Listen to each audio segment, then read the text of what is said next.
counties. Mok counties. Wawarwaka ne Isaack twako kinyi makawuono. Isaack ware wakitwako kinyi makawuono. Kinde makoro ni ndikowa tich e higa mar 2020. Gin singo mage manoketnu kaka jogo makoro ne biro tiyo. Ahinya nyate kinde ma tuo makoch mano mar COVID-19 no muoche pacho kae. Gin singo mage mane umiwe kinde makoro ni ndiko e bo universal health coverage.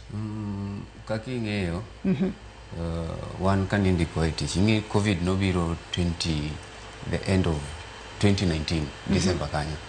Then kane wachopo 2020 dwe mar abich, that is when the national government owacho ni odwa recruit UHC staff. Koro kanye mno wabedo recruited. Kane wabedo recruited ne wan ji 8,500. Ne giketo wa on contract basis.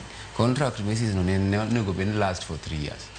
Then kalore kaka lore gi labor laws ne giwacho ni after 3 years we will be confirmed to permanent and pensionable. Mane singo mane giketo. To kane watieko 3 years ng'ikruok nobede matin.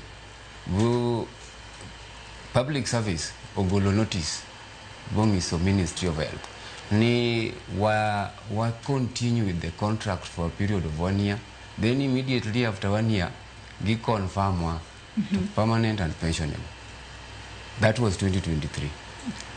We worked for a period of that one year. When we took 2024, no permanent and pensionable. By then, jagoro mongirore nen nakomicha. Ni ogolo circular, mono circulate kan mora ni all UHC staff, they will be confirmed on permanent and pensionable. Manudu imara a beach 2024. Thereafter, giwacho ni there is no money. Pesa manewa duaro ni mna 4.2 billion to confirm all the 8,500 UHC